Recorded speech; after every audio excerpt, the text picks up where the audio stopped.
Hi everyone, welcome to Sonam classes. Today our topic is basis and dimension. आज जो है हम basis and dimensions का जितना बेसिक्स है जो कि हमारे MCQs के लिए काम आएगा, आज हम सारा बेसिक्स करेंगे इस वीडियो में।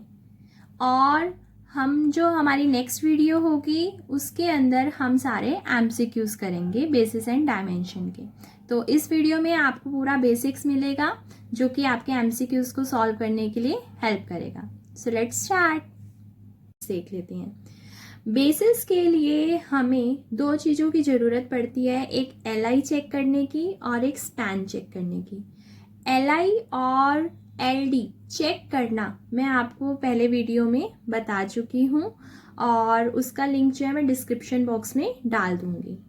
और अब रहेगी बात स्पैन की। स्पैन को चेक करने के लिए पहले हमें पता होना चाहिए कि लीनियर कॉम्बिनेशन क्या चीज़ होती है। तो देखो लीनियर कॉम्बिनेशन क्या है। Let V be a vector space over a field F। हमें मालूम है एक वेक्टर स्पेस किसी फील्ड की ओवर दे रखा होता है। कहता है ए वेक्टर V।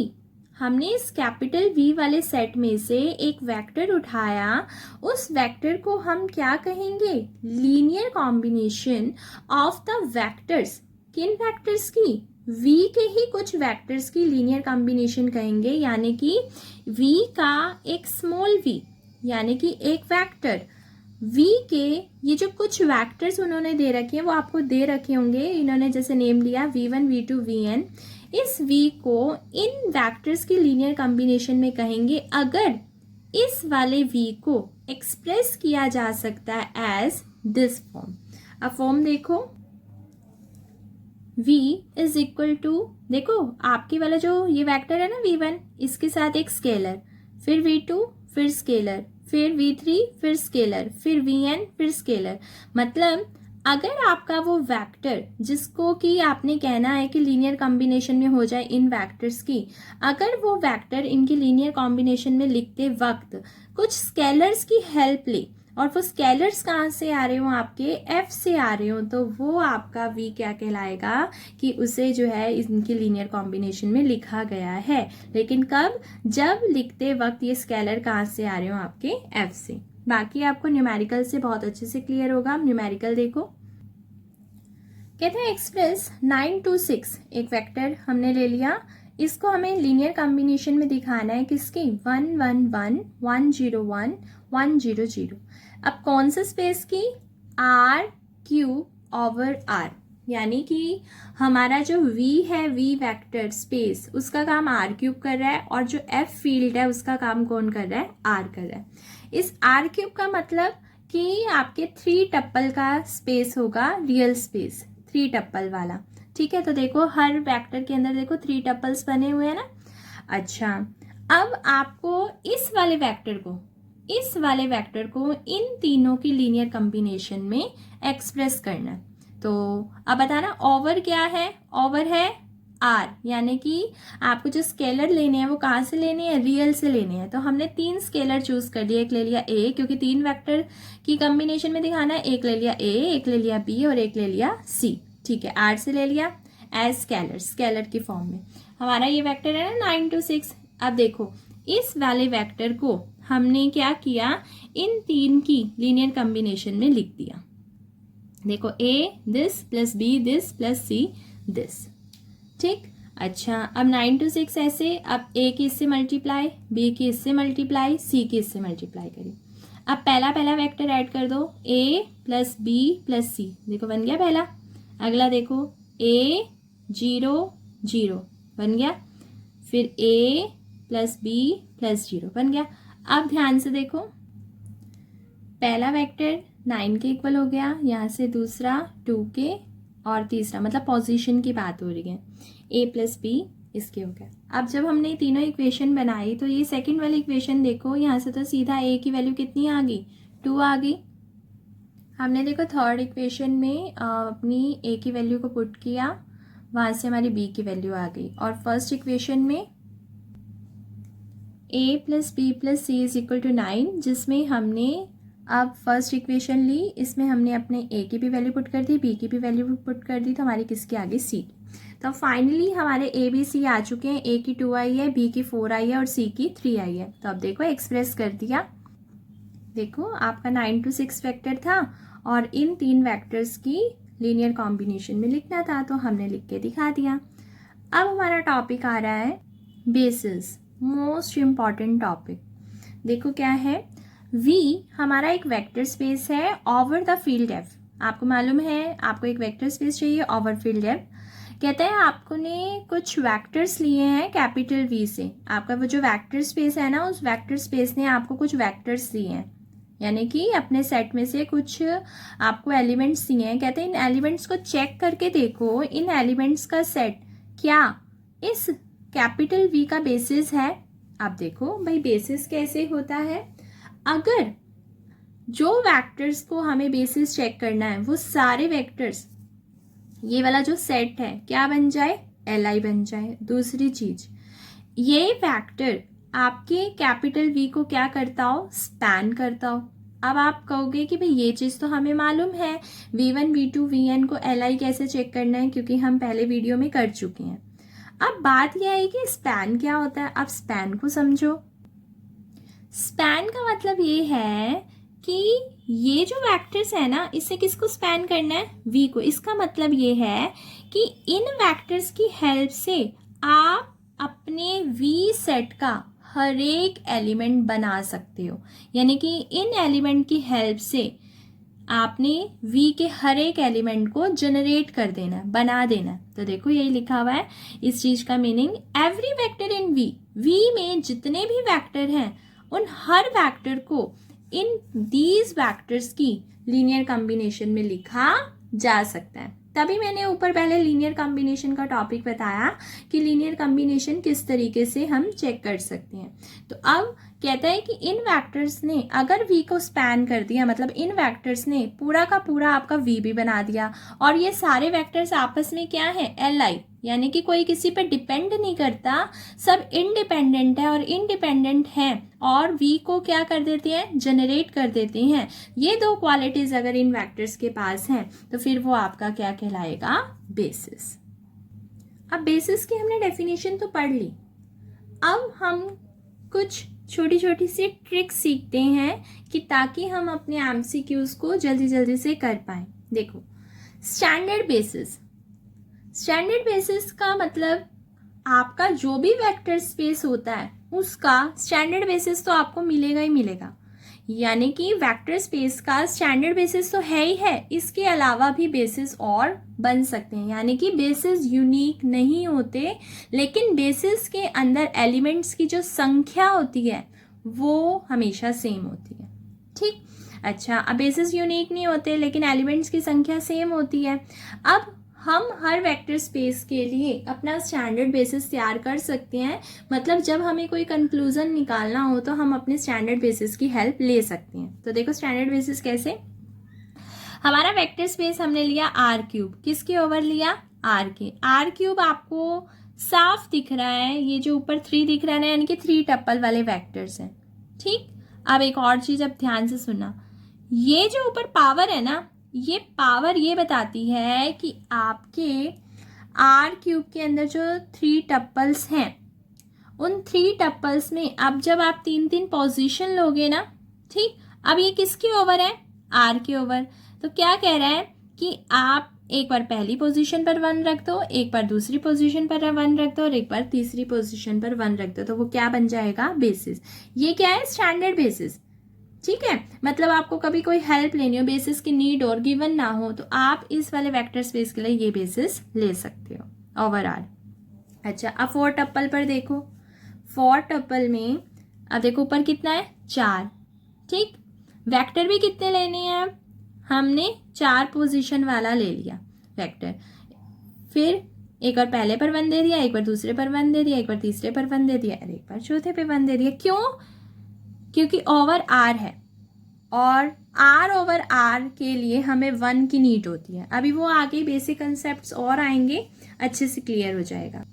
अब देखो फाइनली एक रिजल्ट बन गया, कहते हैं अगर F के ऊपर N हो और यहाँ F हो, इसका कहने का मतलब ध्यान से देखना, जो यहाँ लिखा हुआ है और वही क्या लिखा हो यहाँ पर, यानी कि जैसे हमने ऊपर वाला जब हम स्टैंडर्ड बेसिस बना रहे थे तो आपने देखा था अगर R की 4 है तो यहाँ R ही था, और अगर ऊपर R की 3 था तो साथ में R था। अगर F है तो यहाँ पर भी क्या है, F। तो कहते हैं आपने क्या करना है, बस आपने टोटल संख्या भी n लेनी है और पोजीशंस भी n लेनी है, और हर एक पोजीशन पे एक एक बार 1 1 देते जाएंगे। तो देखो मैंने एक बार पहले नंबर पर 1 लिख दिया, एक बार दूसरे पर लिख दिया, इसी तरह से एक बार तीसरे पर, ऐसे चलता जाएगा चलता जाएगा चलता ही जाएगा। जब लास्ट वाले की बारी आएगी तो एक बार लास्ट वाली पोजीशन पर 1 दे दिया। तो ये हो गया हमारा स्टैंडर्ड बेसिस रेडी। अब मान लो कोई मुझे कहीं R की 5 और R का बनाओ, मैं क्या करूंगी, 5 वेक्टर ले लूंगी, एक बार पहले नंबर पर 1, एक बार दूसरे पर 1, एक बार तीसरे पर 1, और एक बार चौथे पर 1, और एक बार 5वें पर 1। लेकिन कब, जब यहाँ पर और यहाँ पर क्या हो, सेम हो। ये उसके लिए रूल है। ठीक, अब आगे आओ, standard basis of C over R। अब ध्यान से, नाम सेम नहीं है ना, है ना, और कोई टप्पल वाली भी चीज नहीं आ रही। C यानी कि कॉम्प्लेक्स नंबर, R यानी कि रियल नंबर। अब देखो बेसिस बनाना है आपको C ओवर R का। आपको बेसिस की 2 कंडीशन मालूम है ना भाई, अगर कोई आपको बेसिस चाहिए हो तो उसके पास 2 क्वालिटी होनी चाहिए। एक तो वो Li होना चाहिए और वो पूरा का पूरा आपका वेक्टर स्पेस वाला सेट को बना पा रहा हो, जनरेट कर पा रहा हो। अब देखो आप ना एक बार C को ध्यान से देखो, ये मान लो मेरा है C सेट। C यानी कि कॉम्प्लेक्स नंबर। कॉम्प्लेक्स नंबर में कैसे एलिमेंट्स होते हैं, किस टाइप के, A प्लस आयोटा B के टाइप के। अब कोई मुझे कहे कि मुझे ना 7 + 5 आयोटा बना के दो, क्योंकि हमें बेसिस ऐसा चाहिए जो C का हर एक एलिमेंट बना दे। ठीक है, तो अब आप खुद देखो यहाँ पर 7 इंटू क्या है 1, और ये क्या I, और ये जो A और ये जो B है ये है स्केलर्स, और आपकी जो स्केलर्स है उसको परमिशन कहाँ से मिली हुई है, R से। तो हमें एक 1 की नीड है और एक आयोटा की नीड है, क्योंकि 1 और आयोटा जो है वो R नहीं, जो हमारा आयोटा है वो R नहीं दे सकता। ठीक है ना। अच्छा, अब जो आप कहोगे कि 1, आपको पता है R ओवर R के लिए 1 तो भाई चाहिए ही चाहिए, क्योंकि अगर आप R से 1 नहीं लोगे, ठीक है, तो हमारे पास जैसे अब हमें स्केलर्स चाहिए, इसको 1 तो देना ही पड़ेगा ना C वाले सेट के लिए। अब किसी ने कहा कि मुझे 7 बना के दो, तो अब 7 कहेगा कि पहले भाई 1 वेक्टर होना चाहिए, 7 तो उसने दे दिया, 1 वेक्टर होना चाहिए। तो इसका मतलब आप कोई कहे कि मुझे तो 10 आयोटा चाहिए, अब 10 तो R दे देगा, आयोटा तो C को ही देना पड़ेगा, क्योंकि आपको पता है अगर मुझे V को एक्सप्रेस करना है तो जो V1 V2 V3 थे, है ना, तो ये तो आपके C सेट से ही होने चाहिए ना। क्लियर होगी ये चीज। तो अब इसका मतलब ये कहना चाहता है कि भाई C का हर एक एलिमेंट हम बना पाए। मान लो कोई कहे कि मुझे तो 110 प्लस में 9 आयोटा चाहिए। अब इसको बनाने के लिए मुझे 110 की 1 से मल्टीप्लाई और 9 की किससे करनी पड़ेगी, आयोटा से, क्योंकि जो ये स्केलर्स हैं वो स्केलर्स तो हमारे R से आ रहे हैं, R तो और कुछ दे ही नहीं सकता, R तो आयोटा दे ही नहीं सकता। तो टोटल मिला के हमने देखा कि हमें एक 1 और आयोटा की ज़रूरत है, कि 1 और आयोटा अगर हमें मिल जाए तो हम C का हर एक एलिमेंट बना सकते हैं। क्या 1 और आयोटा Li है? हाँ जी, Li है। क्यों? क्योंकि एक दूसरे पर डिपेंड नहीं करते। तो हमारा C ओवर R का जो स्टैंडर्ड बेसिस रेडी हो गया, 1 और आयोटा। और बहुत इंपॉर्टेंट है, अभी MCQs करेंगे तो उसमें भी देखना कि बहुत बार ये चीज़ आई हुई है। ठीक है, अब देखो C ओवर C, अब इसके स्टैंडर्ड बेसिस में क्या डाला है, 1। अब आप कहोगे कि आप 1 क्यों डाला है। अब देखो हमारे जो स्केलर है वो कहाँ से आ रहे हैं, C से आ रहे हैं, और जो खुद सेट है वो भी क्या है, C। अब कोई मुझे कहे कि 9 + 5 आयोटा बनाना है, ठीक, तो ये C क्या कहेगा कि हाँ जी ले लो, मेरे पास है, आप बस अपना 1 वेक्टर ले आओ और मेरे पास है। वो कहे कि मुझे तो 10 + 9 आयोटा बनाना है, तो ये दे देगा ना। ओवर वाला आपको दे सकता है या नहीं दे सकता, एज इट इज का एज इट इज एलिमेंट दे सकता है जो आपको चाहिए हो। तो इसीलिए सिर्फ और सिर्फ किसकी नीड पड़ी स्टैंडर्ड बेसिस में, कम्बिनेशन बनाने के लिए 1 की नीड पड़ी। अब R ओवर R हो, आपको R का कोई एलिमेंट बनाना हो तो बस आप कहोगे कि मुझे जो है √5 बनाना है, तो R क्या कहेगा, ये लो √5 × 1। तो इसका मतलब क्या है कि आपको सेम से सेम पर सिर्फ 1 ही की नीड है, क्योंकि जो आपको चाहिए वो आपको ओवर वाला दे देगा। तो इसीलिए सी ओवर सी का स्टैंडर्ड बेसिस में क्या है 1, आर ओवर आर के स्टैंडर्ड बेसिस में क्या है 1। अब ध्यान से देखना, सी के ऊपर देखो 3 यानी कि 3 टप्पल वाला आपका है, लेकिन वो कॉम्प्लेक्स नंबर का है 3 टप्पल वाला। ओवर क्या है आर, यानी कि आपको ओवर आर है तो मतलब फील्ड से जो स्केलर्स है ना वो तो रियल नंबर मिल सकते हैं, कोई आयोटा वगैरह वाली चीज नहीं मिल सकती। ठीक है, आप ध्यान से देखना। आपको याद है जब सी ओवर आर था तो किसकी नीड पड़ी थी 1 और आयोटा की, यानी कि वो कहता है कि मुझे एक 1 और एक आयोटा तो लेना ही पड़ेगा अगर मुझे ओवर आर से सारे एलिमेंट बनाने हैं तो। अच्छा अब चलो ये देखो 3 टप्पल हैं तो आपको पता है 3 पोजीशन होंगी। अब जब हम C3 over R3 over R कर रहे थे तो आपने देखा था कि हमने सिर्फ 3 चीजें बनाई थी। ये देखो, क्योंकि भाई आर क्यू बनाने के लिए तो हमें रियल नंबर की नीड थी और ओवर भी आर था, तो बस 3 टप्पल थे तो इसलिए 3 पोजीशन, तो तीनों पे एक एक बार 1 दे दिया था। अब बात ये है कि अब मुझे 1 की भी नीड है और आयोटा की भी नीड है, तो अभी भी मैं 3 टप्पल वाले ही पोजीशन लूंगी, लेकिन अब क्या करूंगी एक बार तीनों पोजीशंस पर 1 डाल दूंगी और एक बार तीनों पोजीशन पर आयोटा डाल दूंगी। आप कहोगे भाई ऐसा क्यों? ये देखो, अगर आपको कोई कहे कि मुझे ये वेक्टर बनाना है, C के ऊपर जो 3 है ओवर R, आपको ये वेक्टर बनाने को कहता है, तो अब आप खुद सोचो। देखो पहली पोजीशन पर मुझे 2 + 3 आयोटा चाहिए, दूसरी पोजीशन पर 7 और 5 आयोटा, तीसरी पोजीशन पर 6 + 3 आयोटा। तो पहली पोजीशन क्या कहेगा भाई 2 बनाना है तो पहले नंबर पर 1 0 0 चाहिए, और 3 आयोटा बनाना है तो वो ये कहेगा कि भाई आपको पहले नंबर वाली पोजीशन पर आयोटा, क्योंकि 3 आयोटा ओवर आर तो दे नहीं सकता, 3 दे सकता है आयोटा नहीं दे सकता। तो अब ध्यान से देखो, इसको बनाने के लिए ना हमने 2 को क्या दिया 1 0 0, इसको बनाने के लिए हम आयोटा तो हमें आर से मिल नहीं सकता तो 3 मिल गया, आयोटा 0 0 दिया।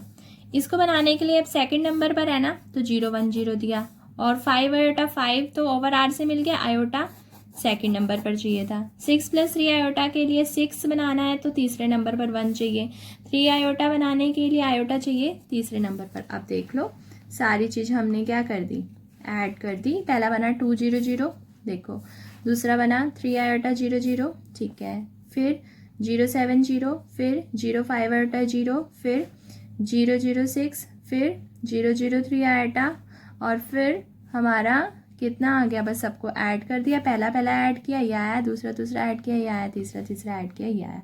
तो मतलब हमें टोटल मिलाकर नीड पड़ी ना, तो यही चीज है। बस आप सी ओवर आर का अपने माइंड में ध्यान रख लो कि एक 1 लेना पड़ेगा, एक आयोटा लेना पड़ेगा। आप पोजीशन देख लो भाई C3 तो भाई 3 टप्पल, एक बार सब में 1 1 डाल दो और एक बार आयोटा डाल दो। तो ये हमारा क्या बन गया बेसिस। हमें ना मतलब टोटल मिलाकर हर पोजीशन पर वो एलिमेंट देना है जिसकी वजह से वो बाकी सारे एलिमेंट बन जाए। अब हमारा एक result, number of elements in the basis, dimension किसके इक्वल है, number of elements in the basis.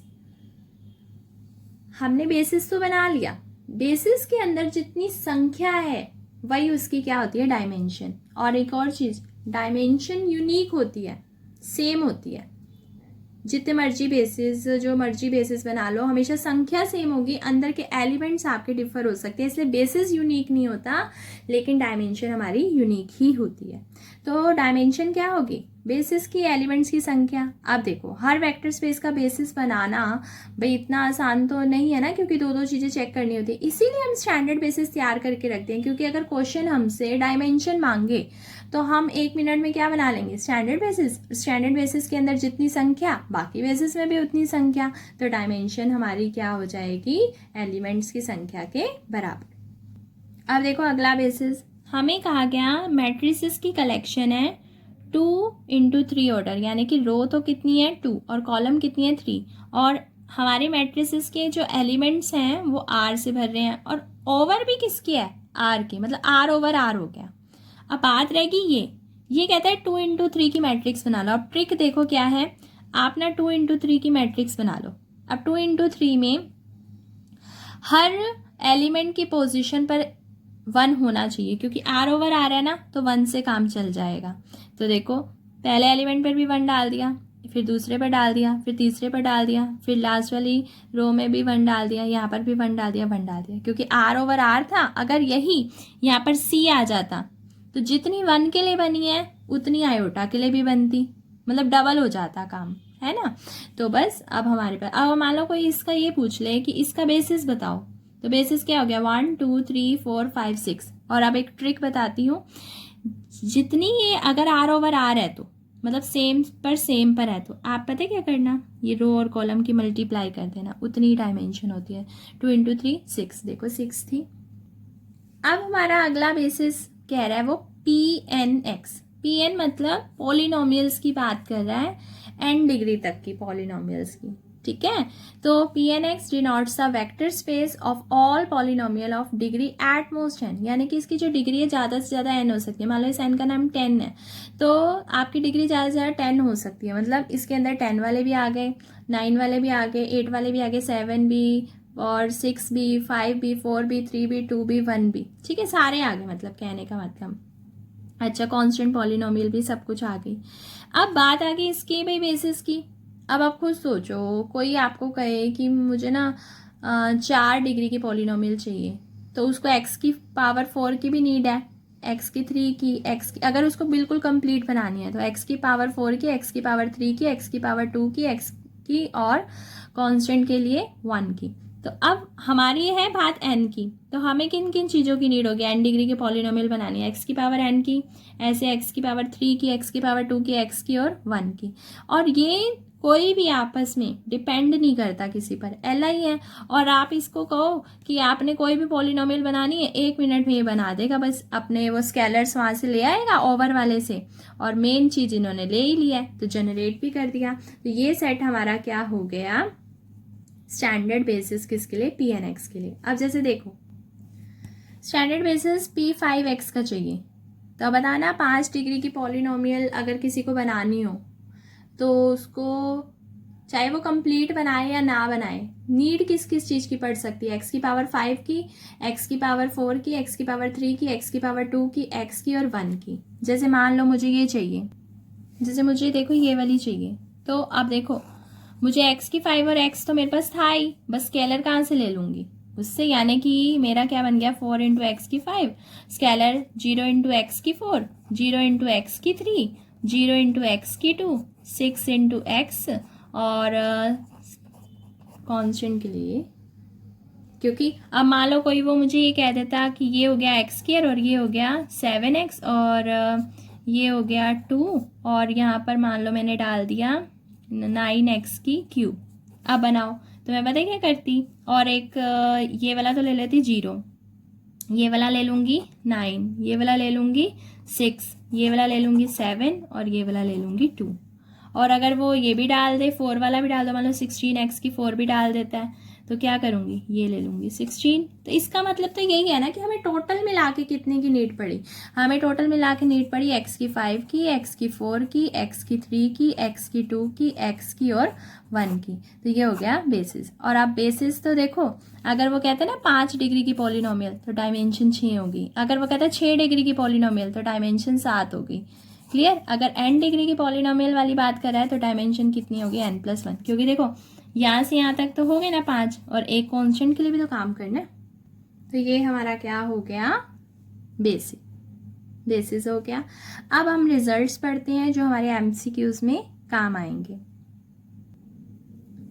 Result number 1 पढ़ो, कहता है S के अंदर अगर n वेक्टर्स हो, मान लो n हमारा 10 है, अगर S के अंदर 10 वेक्टर हैं और वो V को जनरेट कर देते हैं, मतलब 10 वेक्टर से ही काम बन रहा है कि आपका पूरा का पूरा V सेट बनाया जा सकता है। कहता है देन एक भी एलिमेंट अगर आप उसमें एक्स्ट्रा ले लेते हो तो फिर वो क्या हो जाएगा, लीनियरली डिपेंडेंट।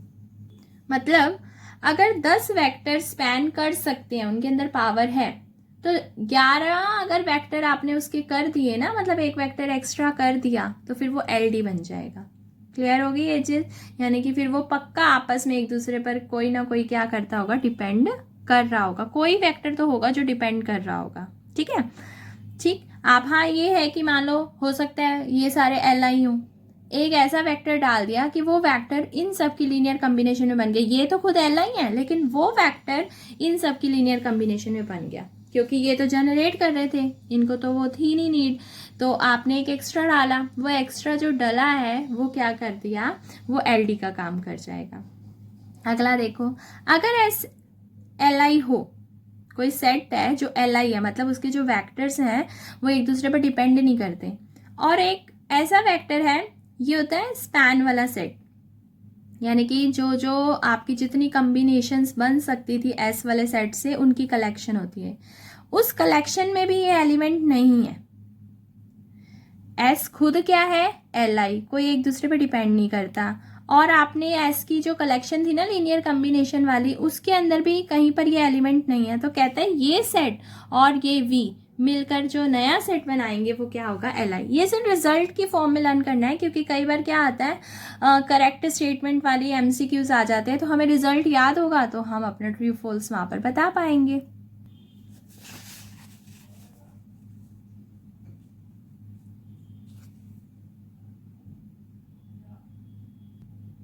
एक vector space having a finite basis, अगर किसी वेक्टर स्पेस का बेसिस फाइनाइट हो तो उसे बोलते हैं फाइनाइट डायमेंशनल वेक्टर स्पेस, और अगर एक वेक्टर स्पेस फाइनाइट डायमेंशन का ना हो तो उसे इनफाइनाइट डायमेंशनल वेक्टर स्पेस बोलते हैं। एक वेक्टर स्पेस में एल एस का मतलब होता है एस सेट से बनने वाली जितनी भी कॉम्बिनेशंस हैं उनकी कलेक्शन। कहते हैं ये कलेक्शन एस को कंटेन करने वाली सबसे छोटी सबस्पेस होती है। जस्ट आपको ये रिजल्ट की फॉर्म में लर्न करना है, क्योंकि एमसीक्यूज में कभी कभी रिजल्ट्स लिख के यूं पूछ लिया जाता है कि फाइंड द करेक्ट स्टेटमेंट, तो बस आपको ये ध्यान रखना है, एस सेट होता है, एस की जितनी भी लीनियर कॉम्बिनेशन है उनकी कलेक्शन, वो वाला सब स्पेस सबसे छोटे वाला सब स्पेस होता है, और अपने अंदर एस को भी क्या करता होता है, कंटेन। अब जो रिजल्ट आने वाला है बहुत इंपॉर्टेंट रिजल्ट है, इससे हमारे छोटे छोटे न्यूमेरिकल सोल्व हो जाते हैं। देखो क्या है, अगर कोई फाइनाइट डायमेंशन का वेक्टर स्पेस है वी, ठीक, और कहते हैं W1 और W2 उसके क्या है, सब स्पेस, तो कहता है W1 और W2 की डायमेंशन किसके बराबर, फॉर्मूला क्या है, W1 प्लस W2 माइनस में इंटरसेक्ट। नाइन्थ रिजल्ट भी आपके न्यूमेरिकल छोटे छोटे सॉल्व करेगा। W अगर V का सबस्पेस है तो डायमेंशन V मॉड W क्या होती है, ऊपर वाले की डायमेंशन माइनस में नीचे वाले की dimension. And last result, W एक सबस्पेस है finite dimensional vector space V का, W फाइनाइट डायमेंशनल है, मतलब कहने का मतलब एक है W जो कि सबस्पेस है और V हो गया वेक्टर स्पेस, तो सबस्पेस की डायमेंशन V की डायमेंशन से या तो छोटी होती है या इक्वल होती है। ये रिजल्ट हो गया, ठीक। कहते हैं लेकिन अगर आपका सबस्पेस खुद वेक्टर स्पेस के इक्वल हो जाए तो फिर W और V की डायमेंशन क्या हो जाती है, इक्वल हो जाती है। तो आज जो हमारा टॉपिक था वो था एमसीक्यूज के लिए सारा बेसिक्स कर